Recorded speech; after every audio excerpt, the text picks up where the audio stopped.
Son las 10. Empieza De Paseo por la Historia.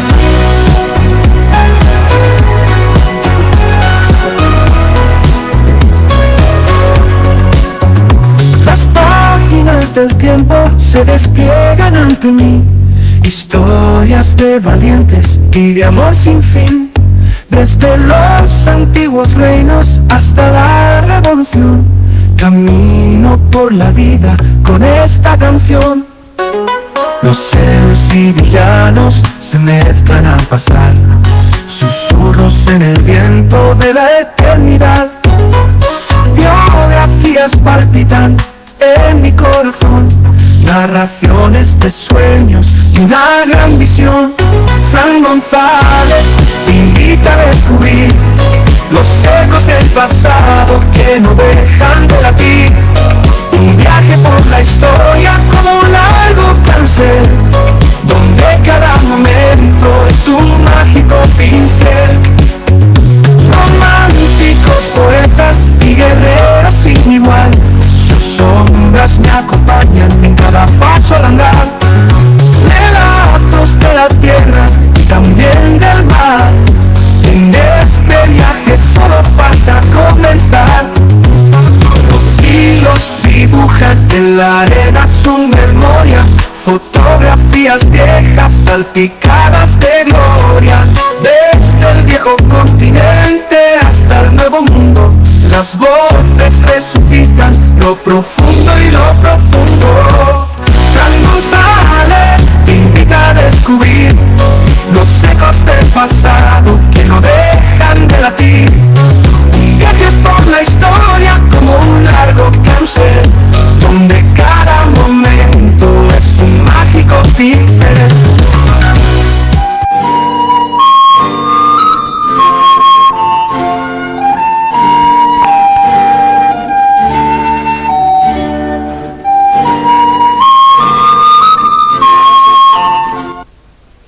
Buenas noches y bienvenidos a un nuevo De Paseo por la Historia, donde hoy caminaremos junto a una de las mentes más ingeniosas que hayan existido en la historia de nuestro país. Si aún viviera, sus frases críticas ya se habrían convertido en trending topic, y no me cabe duda de que tendría millones de seguidores en las redes. Y es que hoy nuestro acompañante es uno de los grandes de las letras castellanas. A los 23 años ya era un distinguido poeta, recibiendo incluso el reconocimiento de Cervantes o Lope de Vega. Sin embargo, su verdadero interés nunca fueron las letras, fue la política. Tenía palabras y no precisamente amables para todo y para todos. Se alejaba y criticaba el léxico empleado por, según él, los cultos, prefiriendo, también según sus palabras, el lenguaje de la vida baja. Aún así, también tuvo tiempo para reflexionar sobre el tiempo y la muerte, como deja patente una de sus frases más célebres: todos anhelamos llegar a viejos y todos hemos negado que ya hemos llegado. Insultaba a todo cuanto le rodeaba, especialmente a otro escritor de la época, con el conocidísimo poema con el que comenzamos nuestro programa de hoy.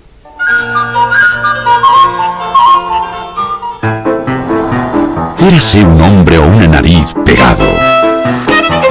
Érase una nariz superlativa. Érase una nariz sayón y escriba. Érase un pez de espada muy barbado. Era un reloj de sol mal encarado. Érase una alquitara pensativa.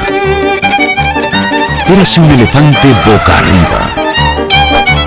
Era Ovidio Nasón más narizado. Érase un espolón de una galera. Érase una pirámide de Egipto. Las 12 tribus de narices era. Érase un naricísimo infinito. Muchísimo nariz. Nariz tan fiera que en la cara de Anás fuera delito.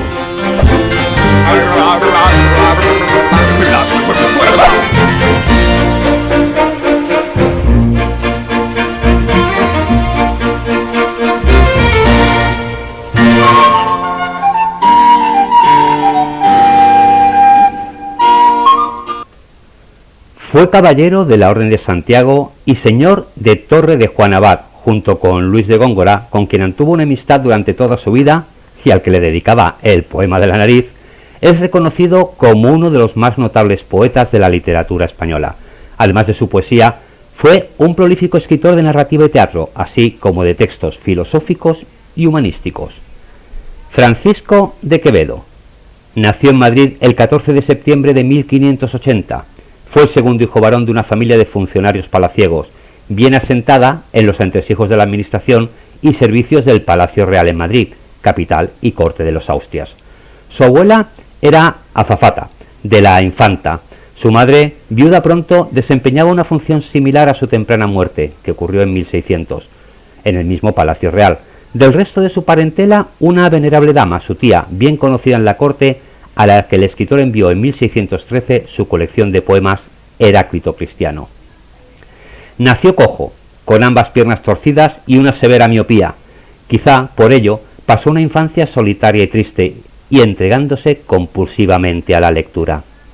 De hecho, Francisco, cuando aún no había iniciado estudios, se convirtió en el primogénito por la muerte de su hermano mayor Pedro, y debió su formación a una gracia solicitada por su abuela materna a la reina. También le protegió la duquesa de Lerma cuando el duque había alcanzado la privanza durante los primeros años del reinado de Felipe III. De precoz inteligencia, estudió con los jesuitas en Ocaña y luego en Alcalá de Henares y Valladolid, en donde residió durante los años de la corte, bajo la tutela de Agustín de Villanueva, un alto cargo, padre de Jerónimo de Villanueva, otro de los personajes encumbrados durante la privanza del conde duque de Olivares. De finales de siglo y sobre todo de los años vallisoletanos son sus primeros escritos. Poemas en los preliminares de obras ajenas, papeles festivos, entre los cuales El primer sueño, probablemente El buscón. Pedro de Espinosa recoge 18 composiciones suyas en las Flores de Poetas Ilustres, en donde ya se produjo algún problema con la censura. A partir de entonces, la biografía de Quevedo se enriquece y complica de modo peculiar, siempre con cierta inclinación hacia la leyenda, lo que indica una personalidad extravagante y compleja. En esos primeros poemas imitaba o parodiaba los de Luis de Góngora, bajo seudónimo de Miguel de Musa, y el poeta cordobés detectó con rapidez al joven que minaba su reputación y ganaba fama a su costa, de modo que decidió atacarlo con una serie de poemas. Quevedo, o alguien que se hacía pasar por él, que no ha quedado muy claro, le contestó, y ese fue el comienzo de una enemistad que no terminó hasta la muerte del cordobés, quien dejó en estos versos constancia de la deuda que Quevedo le tenía contraída. Musa que sopla y no inspira y sabe que es lo traidor, poner los dedos mejor en mi bolsa que en su lira. No es de Apolo, que es mentira. Sin embargo, ya lo hemos dicho, duró hasta la muerte, pero con los datos históricos, a la muerte de Góngora, Quevedo era un escritor casi inédito, aunque circulaban bastantes copias manuscritas, por lo que en realidad la enemistad fue fuerte, pero tampoco duró demasiado tiempo. Lo que sí que hubo fue un total desacuerdo en el estilo de ambos, y quizás era ese desacuerdo entre lo que Quevedo llamaba el lenguaje culto o el lenguaje del pueblo, lo que les hacía crear más controversia.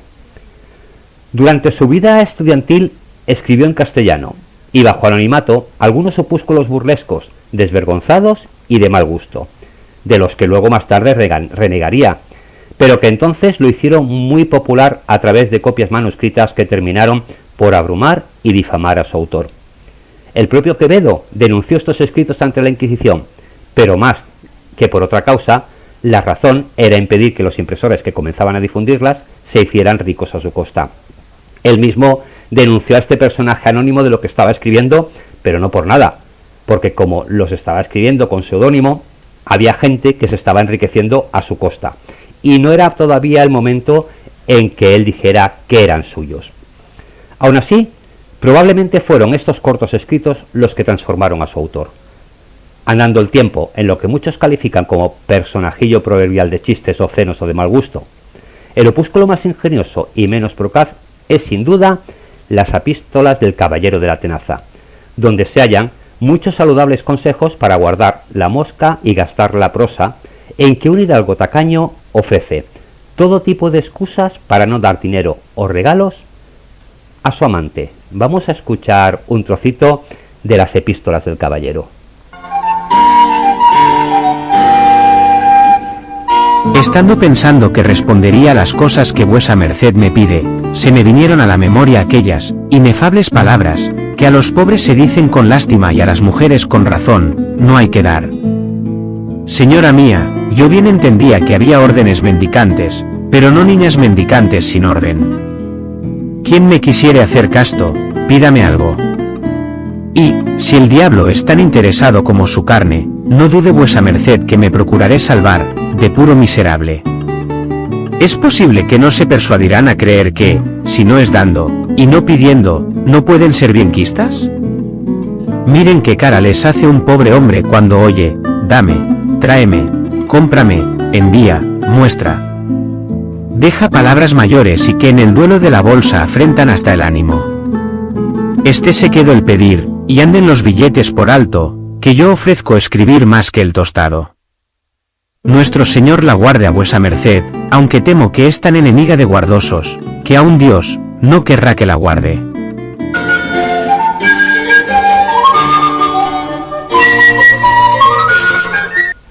Aunque ya veremos que tiene muchos textos de filosofía, pero realmente a Quevedo lo que le iba era la ironía, el sarcasmo, la burla, y quizás eso es lo que lo ha hecho famoso. Quevedo tuvo una estrecha amistad con Pedro Téllez Girón, duque de Osuna, al que acompañó como secretario a Italia en 1613. Lo hemos dicho al principio, él escribía, pero realmente lo que le gustaba de verdad era la política. Antes de su viaje a Italia al servicio del duque de Osuna, virrey primero en Sicilia y luego en Nápoles, el joven escritor dedicó sus esfuerzos a la filología, traduciendo y adaptando textos clásicos compatibles con su catolicismo ferviente, aunque también se asomó al ensayo político, discursos de las privanzas, y a las polémicas humanísticas, España defendida, sin atreverse o sin conseguir en ninguno de estos casos completar y difundir este tipo de obras. Ya lo veremos luego más tarde que Quevedo ya había tenido problemas con la Inquisición cuando era un escritor anónimo, y lo tuvo después cuando ya era un escritor conocido, pero simplemente por sus burlas, por sus palabras obscenas y su manera de relatar, nunca porque se metiera con la Iglesia en ningún momento. Él era católico ferviente y defendía el catolicismo a ultranzas y ante todo. Lo que sí siguió circulando fueron sus papeles festivos, que en algún caso están cobrando consistencia, como en la serie de Sueños, iniciada en 1604, que culminará en 1627 después de 5 entregas y varias reelaboraciones. Su papel en Italia fue paulatinamente más importante como hombre de confianza del duque de Osuna, al que sirvió en misiones diplomáticas delicadas y en asuntos de todo tipo, por ejemplo, como embajador ante el Papa Pablo V, como enviado especial para entrevistarse con el monarca en el Escorial, como agente que preparaba la boda del marqués de Peñafiel, primogénito del duque de Osuna, con la hija del duque de Uceda, como encargado de llevar las contribuciones del Parlamento de Sicilia y sobre todo de Nápoles a la corona. Fijaros que desempeñaba papeles diplomáticos muy importantes. En este caso, él más bien pues no necesitaba ganarse la vida como escritor, a diferencia de muchos otros, porque ya desempeñaba papeles importantes dentro de la diplomatura. Es una leyenda, sin embargo, todo el episodio de la conjuración de Venecia, en la que se cuenta que se pretende involucrar al escritor, pero Quevedo no estaba en aquella república cuando se produjo la revuelta, en la que, entre otras cosas, se quemó un muñeco con su efigie, como uno de los enemigos de los venecianos, lo que dice mucho de su cercanía con el duque de Osuna. Si Quevedo viajó a Venecia de incógnito, seguramente fue en una fecha anterior. ¿Pero por qué queman su efigie? Lógicamente, ya lo hemos visto, era el encargado de las contribuciones, de recaudar. Y aunque no estuviera allí, como encargado de cobrar los impuestos, pues lógicamente generaba enemigos aunque no se le conociera. Un rico epistolario parcialmente conservado muestra la cercanía del duque y del escritor, los pocos escrúpulos políticos con los que se actuaba en la época cuando se trataba de obtener algo, y el entusiasmo con que prendieron en Quevedo los empujes bélicos del virrey para enfrentarse a los venecianos, por ejemplo, metiendo la flota napolitana en el Adriático. También le gustaba mucho el juego a Quevedo. También formaba parte muchas veces de estas conjuras o de estas incursiones militares. A eso también le iba a él, no solo la diplomacia, sino también un poquito apoyar todo aquello, cuidado de lo que pudiera sacar alguna cosa. Ese mismo epistolario utilizado como prueba salió a relucir en los procesos que siguieron a la muerte de Felipe III contra el clan de gobernantes anteriores, el padre Aliaga, el duque de Uceda, de Lerma y el duque de Osuna. Pero para entonces, con Osuna ya en horas bajas, Quevedo había caído en desgracia. Cuando cae al señor, cae al servente. Y a instancias del duque de Uceda, que le encontraba desapacible para los negocios, había abandonado la compañía de su amigo y protector para volver a Madrid. De manera que no padeció directamente las convulsiones del cambio de virreinato en Nápoles, ni se hallaba al servicio del gobierno cuando Felipe III enfermó, murió y se produjo el ajuste de cuentas con todo el gobierno anterior. Fuera producto de la casualidad o que lo vio venir, se alejó en el momento oportuno. Quizá esa circunstancia le salvó de consecuencias mayores, de manera que apenas sufrió un breve destierro, por orden expresa del joven monarca Felipe IV, a la torre de Juan Abad, cuando la Junta para la Reformación de Costumbres se ocupó de su caso, señalando que llevaba vida licenciosa. La acusación era que vivía con la Ledesma, de la que tenía hijos, y que lo mejor sería que se fuere a ese lugar que tiene apostillaba de su puño y letra el joven monarca. La Ledesma, de lo que no se sabe nada más, era el nombre que le dio la Junta de Reformación de Costumbres para acusar al escritor de conducta licenciosa. Porque sí, el Felipe IV hizo una Junta de Reformación de Costumbres para que la gente andara por el buen camino. Según él, claro está. La torre de Juan Abad era un lugar pequeño, entre Andaluz y Manchego, a unos 20 kilómetros al sur de Villanueva de los Infantes. Censos, ventas y deudas del lugar habían ido a parar a comienzos del siglo a la madre de Quevedo. Con el tiempo, esa deuda hizo posible que el escritor obtuviera, mediante una operación típica de aquellos años, el señorío del lugar, de modo que al cabo de su periodo diplomático en Italia, Quevedo había escalado dificultosamente en un grado de la pirámide cortesana. Los títulos se compraban. La obtención del hábito de Santiago, solemnemente entregado el 8 de enero de 1618 por el duque de Uceda en las Bernardas, y muy poco después el señorío de la torre de Juan Abad, además de regentar la escribanía, el molino y la carnicería. Quevedo nombraba alcaldes y alguaciles, tenía lugar preeminente en la iglesia y allí poseía unas casas destruidas hacia 1995 para levantar una casa de cultura. Ya vemos que este destierro en realidad no le fue mal. Se hizo el dueño del lugar, de los negocios y de muchas de las propiedades. Oficialmente será su lugar de destierro, pero también su refugio durante largos periodos, en la cercanía de buenos amigos, particularmente cerca de la red nobiliaria andaluza. Quevedo siempre sabía cómo moverse y dónde moverse, y tenía muy claro con quién juntarse, cuáles iban a ser sus amigos, a los que siempre criticaba, pero bueno, luego estaba con ellos. Desde entonces, su tarea como hombre público fue extensa, dispersa y compleja, pues el primer destierro solo le duró hasta la llegada del príncipe de Gales, que echó por los suelos todos los buenos propósitos de austeridad. Quevedo volvió a la corte como escritor brillante y personaje público del que se podía valer el conde duque de Olivares. Realmente, entre 1625 y 1628, las relaciones entre Quevedo y el conde duque fueron más que excelentes. El poeta recibió en su señorío a los cortesanos camino de su viaje a Andalucía, de cuya comitiva también formaba parte.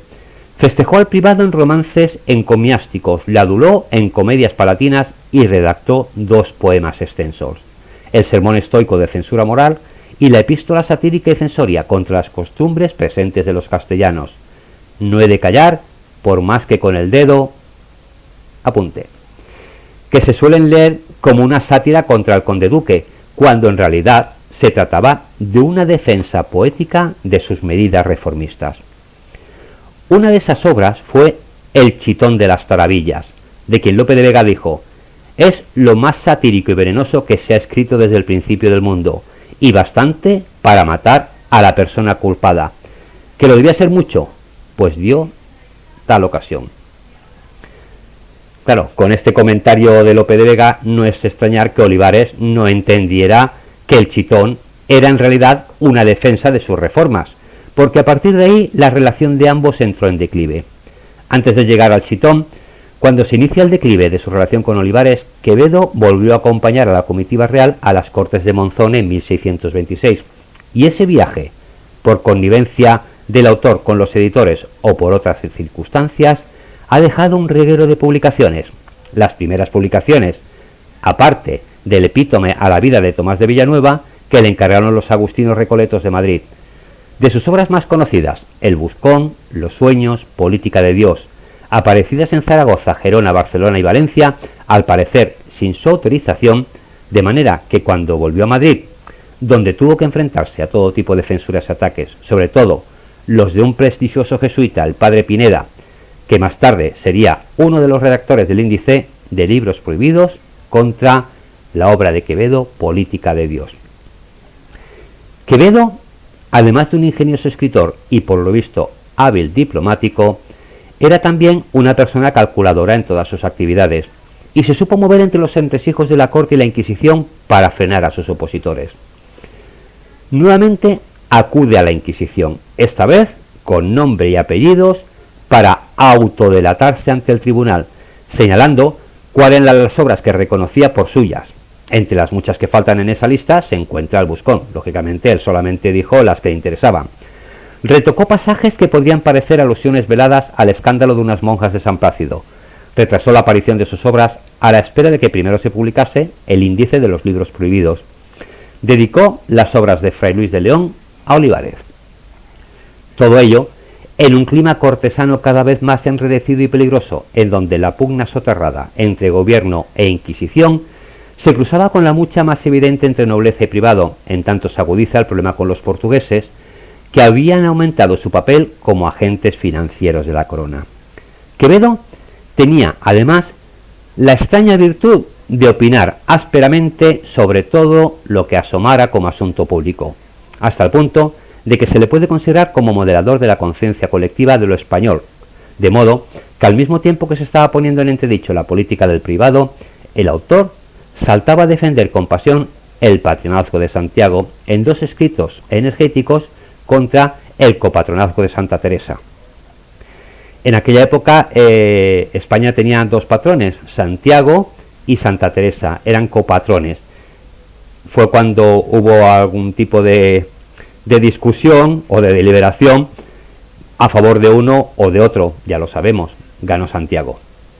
También se empeñaba en contrarrestar la veneración que a la muerte de Góngora se había desatado en torno a su obra, poniendo en circulación textos poéticos diversos y, sobre todo, abanderó con sus mejores armas de escritor la inquina popular contra los judíos.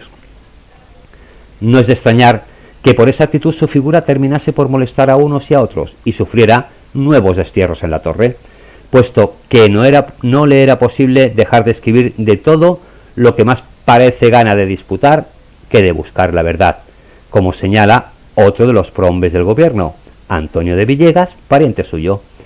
Quizá esa rebeldía de fondo fue empañando sus relaciones con Olivares, cada vez también más suspicaz y necesitado de apoyos incondicionales que la nobleza le iba negando descaradamente.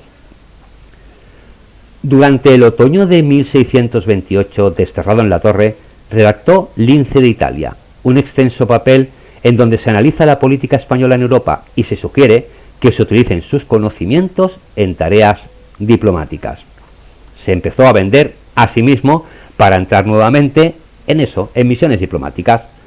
La obra debió surtir efecto, pues volvió a Madrid, llamado por el cardenal Trejo, presidente del Consejo Real, para algún empeño oficial, o para muchos, como insinuó Novoa, entre ellos para encargarle la propaganda a favor de las medidas económicas del conde duque, sobre todo las que manipulaban el valor de la moneda de vellón. El chitón de las tarabillas del que hablamos antes, con pie de imprenta falso y sin su nombre, es el resultado de esa propaganda. También es el final de la colaboración entre el escritor y el gobierno de Olivares, que desde entonces no hará más que deteriorarse hasta terminar en un enfrentamiento. No es de extrañar que durante los años sucesivos el escritor se acogiera nuevamente a un neoestoicismo que le permitiera resolver sus problemas y amarguras de modo literario y filosófico. Un refugio el acompasar su pensamiento cristiano a la ataraxia de los clásicos estoicos, sobre todo Séneca. La cuna y la sepultura, una de sus obras neoestoicas mejor acabadas, se dedicó en 1633, casi al tiempo que uno de los ataques más feroces del escritor contra los judíos. Execración por la fe católica contra la blasfema obstinación de los judíos que hablan portugués, que, como el título ya sugiere, ha de contextualizarse y referirse, según él, a los marranos portugueses, con oblicuas referencias a los procesos contra judaizantes que habían conmocionado la corte. De los remedios de cualquier fortuna se terminó en agosto de 1633. La falsa traducción de la Introducción a la vida de Devota de Francisco de Sales en 1634, la edición de Piceto y Pocilides en 1609, se publicó en 1635. Así se llega a la redacción de una de las obras más amargas de Quevedo, Virtud Militante, que coincide, no parece que por casualidad, con la boda del autor, también de ese año. Así es, el escritor, misógino emblemático más por su obra Mujer que dura un mes, se vuelve plaga, que de por vida, más por sus sátiras que por su intenso cancionero amoroso. Cedió a las presiones de la mujer del conde duque y de otros nobles, particularmente del duque de Medinaceli, su profesor y mecenas en esos momentos, que le habían buscado una mujer adecuada a sus condiciones para temperar su vida. La viuda de Cetina, una cincuentona de la baja nobleza aragonesa. En aquella villa aragonesa se casó en 1634. La documentación dice que no convivió con ella más de 2 semanas, que luego no dejó rastro en el autor y que a su muerte, a la muerte de ella en 1642, el escritor, entonces en la cárcel, no tuvo reacción alguna, pero quizás es que ni siquiera se enteró. Durante el año siguiente, Quevedo recuperó el vigor de escritor político para añadir su pluma a la de tantos que increparon al rey Luis XIII de Francia cuando declaró la guerra a España. La carta a Luis XIII se editó más de una docena de veces durante aquel año, algunas de ellas con dinero y reconocimiento oficial, lo que aliviaría al escritor de las censuras y críticas que estaba recibiendo, entre las cuales se encuentra El Retraído y El Tribunal de la Justa Venganza, un extenso libelo antipersonal y contra toda su obra organizada, si no totalmente escrito, por uno de sus viejos enemigos, el maestro de esgrima Luis Pacheco de Narváez. Al mismo tiempo que esta actividad pública, el escritor escribió y probablemente difundió manuscritos otras muchas cosas más. La anatomía de la cabeza del cardenal Richelieu, la perinola, la hora de todos y la fortuna con seso, que solo se publicará póstumamente y que contiene, esta vez sí, feroces ataques al conde duque. La isla de los monopantos, sobre todo por su proximidad con los judíos portugueses en medio de una visión grotesca y delirante del mundo político. Entre 1636 y 1639, Quevedo vivió aparentemente apartado de la política, incluso con largas estancias en su señorío manchego, pues le molestaban los festejos del nuevo Palacio del Buen Retiro, a cuya inauguración en 1633 había acudido con Lope de Vega. La correspondencia muy importante con la que cruzó con Sancho de Sandoval. Sin embargo, lo muestra activo, preocupado, alerta, al tanto de todo lo que estaba ocurriendo en la corte y de las noticias que le llegaban de Europa. Eran los años de redacción, además de 2 extensas obras de pensamiento político que se publicaron mucho más tarde, la segunda parte de Política de Dios y El Marco Bruto. Durante esta época, aunque alejado, Quevedo sigue mirando hacia la corte y sigue escribiendo sobre lo que allí pasa, y lógicamente con su propio estilo, dando a diestro y siniestro. El 30 de diciembre de 1638, Quevedo escribió a su amigo y vecino en Vías de Segura, Sancho de Sandoval, comentándole desastres políticos y anunciándole que viajaba a Madrid por orden del duque de Medinaceli. El 31 de enero se encontraba en Madrid después de haber comprobado durante el viaje la movilización general. Dos romances sobre la pragmática de no taparse las mujeres y sobre los cabellos cortos pueden datarse de esa primavera. En una carta fechada el 31 de mayo de 1639 se analiza la situación política y se pide al corresponsal que la rompa luego. Es la última noticia directa que se tiene del escritor antes de que el 7 de diciembre de 1639 fuera detenido en la casa del duque de Alba, alquilada por el duque de Medinaceli, que le alojaba, y llevado sigilosamente al convento de San Marcos de León como caballero del hábito de Santiago. Los historiadores han comentado prolijamente razones y circunstancias que pudieron motivar la prisión de Quevedo, hasta entonces figura intocable y prestigiosa a pesar de sus escritos. Es indudable que la prisión del escritor tenía una base política que se adornó con la culpa por sus escritos satíricos, pero hubo de formalizarse a través de una acusación oficial que se encomendó al duque del Infantado. Con ese instrumento en la mano se pudo encarcelar al escritor y probablemente desterrar al duque de Medinaceli. Así describe el escritor su estancia en prisión.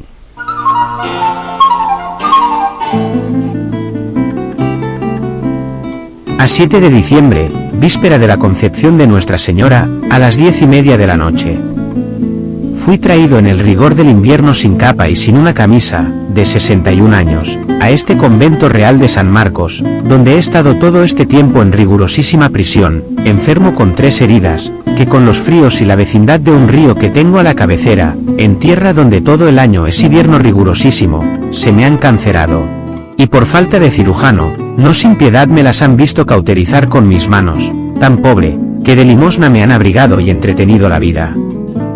El horror de mis trabajos ha espantado a todos.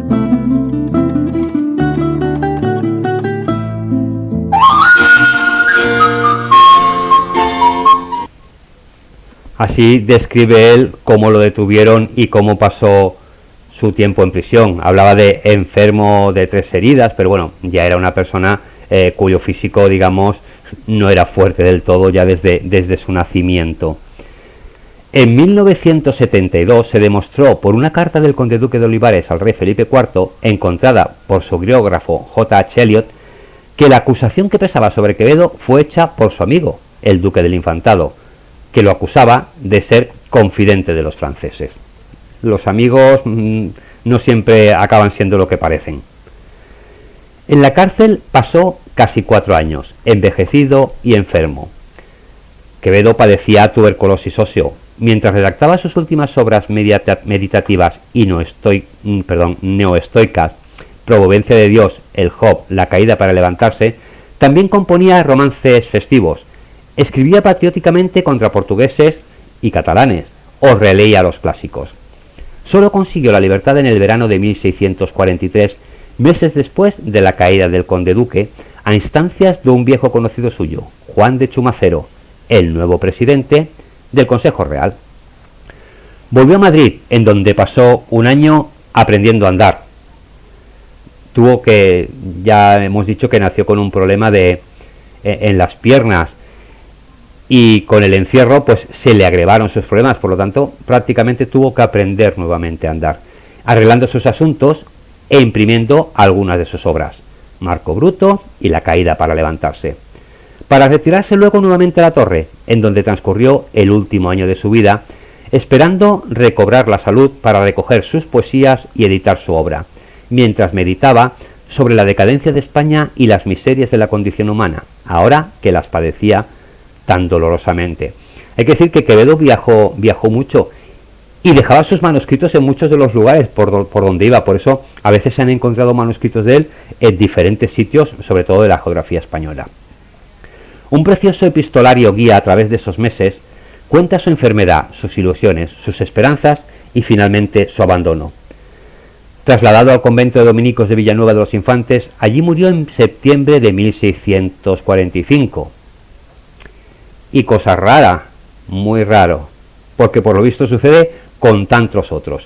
No se sabe con certeza dónde se descansan sus restos, aunque se dan por buenos unos que reposan en la cripta de la iglesia de San Andrés Apóstol de esa ciudad.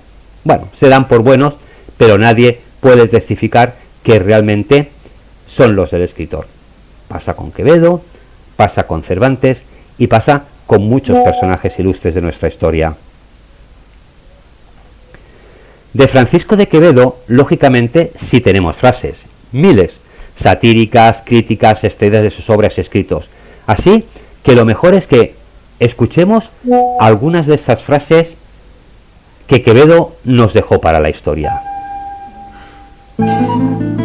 Donde hay poca justicia es un peligro tener razón. El que quiere de esta vida todas las cosas a su gusto, tendrá muchos disgustos. Nadie ofrece tanto como el que no va a cumplir. Creyendo lo peor, casi siempre se acierta. Por nuestra codicia lo mucho es poco, por nuestra necesidad lo poco es mucho. Todos los que parecen estúpidos, lo son, y además también lo son la mitad de los que no lo parecen. El ánimo que piensa en lo que puede temer, empieza a temer en lo que puede pensar. Más fácilmente se añade lo que falta que se quita lo que sobra. Mejor vida es morir que vivir muerto.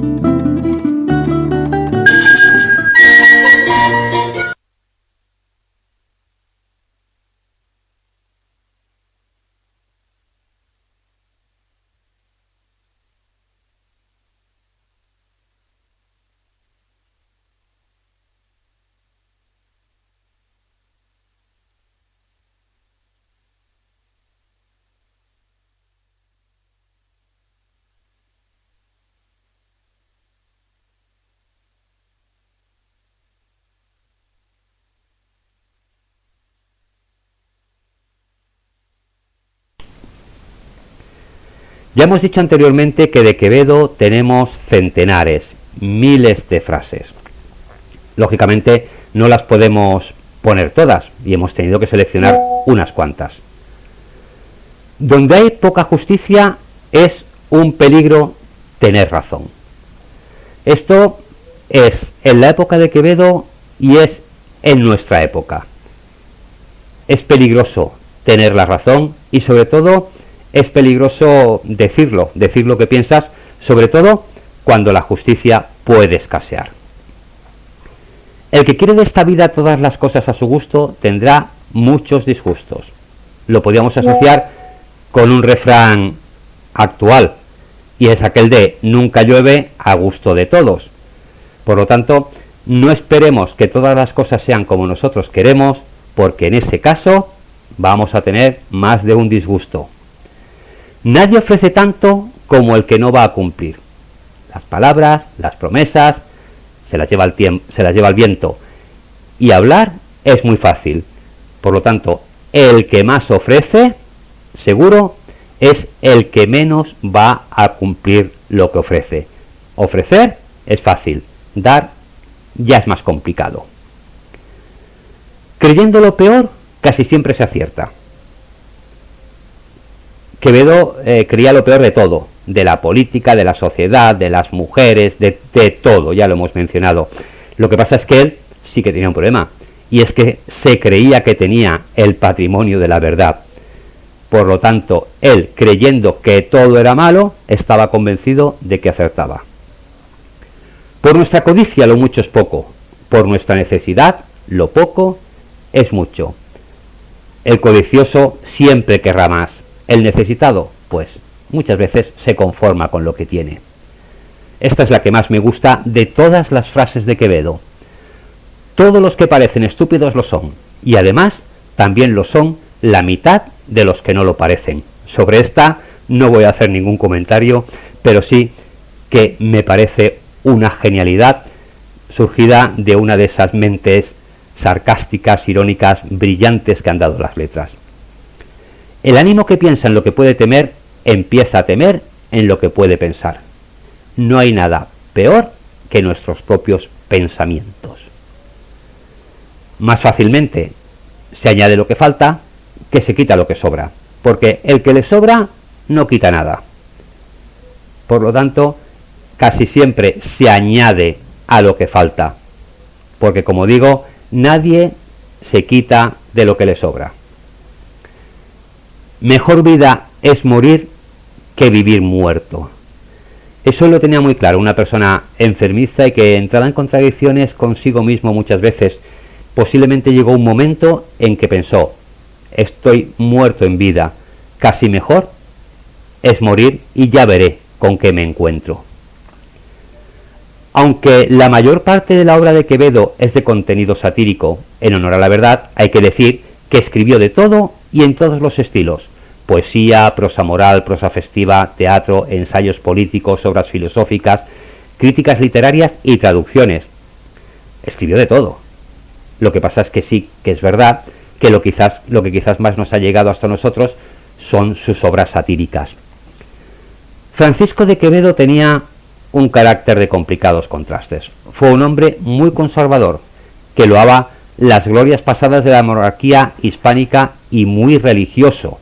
Esto le hacía enfrentarse mucho con el rey, ¿no? Escribía sobre él, porque creía un poco que, lógicamente, el imperio español empezaba a deshacerse, y él pues era un admirador de reyes pasados. De hecho, escribió varios libros dedicados a santos del catolicismo, y perseguía con su pluma a ateos, judíos y homosexuales. Por conseguir poder político, no dudó en conspirar, adular o reprender, según le convenía a los poderosos, y conquistó la gloria, pero también supo lo que era hundirse en el infierno. Fue pobre, fue rico, fue pobre, fue rico. Fue poderoso, tenía poder, y de golpe pasaba a no tener nada. Quizás su manera de hablar, su manera de adular o reprender, pues le hacía que el que era su amigo hoy, mañana fuera su enemigo. A pesar de todo ello, ha pasado a la memoria popular como un rebelde, crítico y de humor cínico y escatológico. Rasgo que también estaban marcados a fuego en su carácter. Solo hay que mencionar, para entenderlo, el título de una de sus obras: Gracias y desgracias del ojo del culo. Quizás en esta personalidad de contrastes se forjó en su infancia.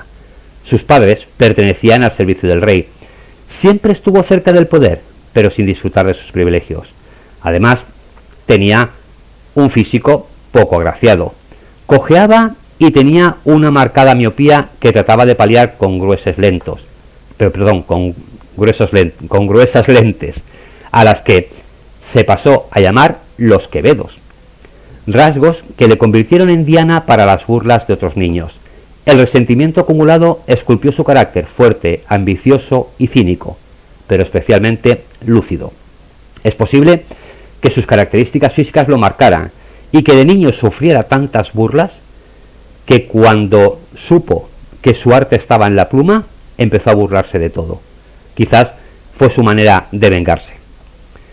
Hoy hemos caminado junto a uno de los grandes de nuestra literatura, al que invito a leer, por supuesto, pero no solo a él, porque tenemos que olvidar que nuestros escritores, nuestros clásicos, caigan en el olvido.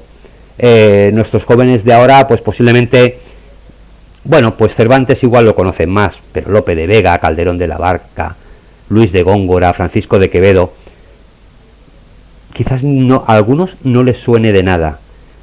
Por eso es bueno recordarlos, por eso es de recibo reconocerlos como personajes importantes de nuestra historia, para que no caigan en el olvido, porque lo he dicho al principio en la presentación: si Quevedo existiera a día de hoy, tendría millones de seguidores en redes, porque sus frases y sus pensamientos para mí son inigualables.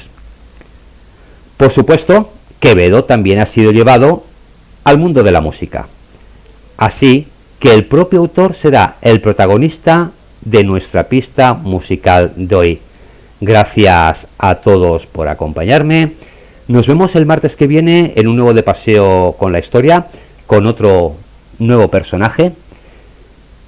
No os vayáis, porque cuando acabe el programa, de aquí a unos minutos, os voy a dejar un poquito con esa música que solemos poner los martes por la noche, una música relajadita, que nos invite a pensar, a escribir o a dormir, cada cual como quiera.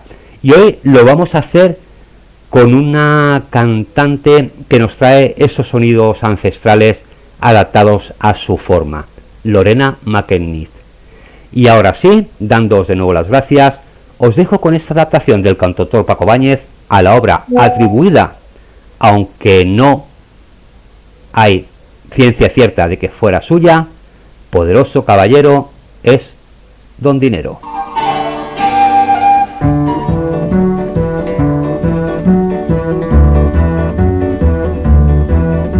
Madre, yo al loro me humillo, eres mi amante y mi amado, pues de puro enamorado, de continuo anda amarillo, que pues doblo no sencillo, hace todo cuanto quiero.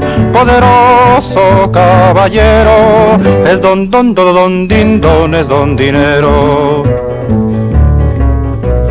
Nace en las Indias honrado, donde el mundo le acompaña, viene a morir en España y es en Génova enterrado, y pues quien le trae al lado es hermoso aunque sea fiero. Poderoso caballero, es don din don, es don dinero.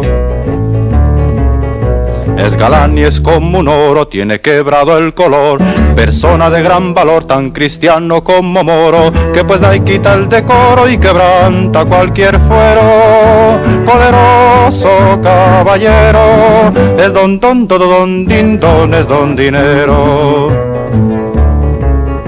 Son sus padres principales y es de nobles descendiente, porque en las venas de Oriente todas las sangres son reales, y pues es quien hace iguales al duque y al ganadero. Poderoso caballero, es don din don, es don dinero. Por importar en los tratos y dar tan buenos consejos, en las casas de los viejos gatos le guardan de gatos, y pues él rompe recatos y ablanda al juez más severo. Poderoso caballero, es don din don, es don dinero. Nunca vida más ingratas a su gusto y afición, que a las caras de un doblón hacen sus caras baratas, y pues hacen las bravatas desde una bolsa de cuero. Poderoso caballero, es don din don, es don dinero. Es don din don, es don dinero. Es don din don, es don dinero. Es don din don, es don dinero. Fran González te invita a pasear junto a los personajes más famosos de la historia por los caminos del pasado. De Paseo por la Historia, todos los martes a las 22 horas.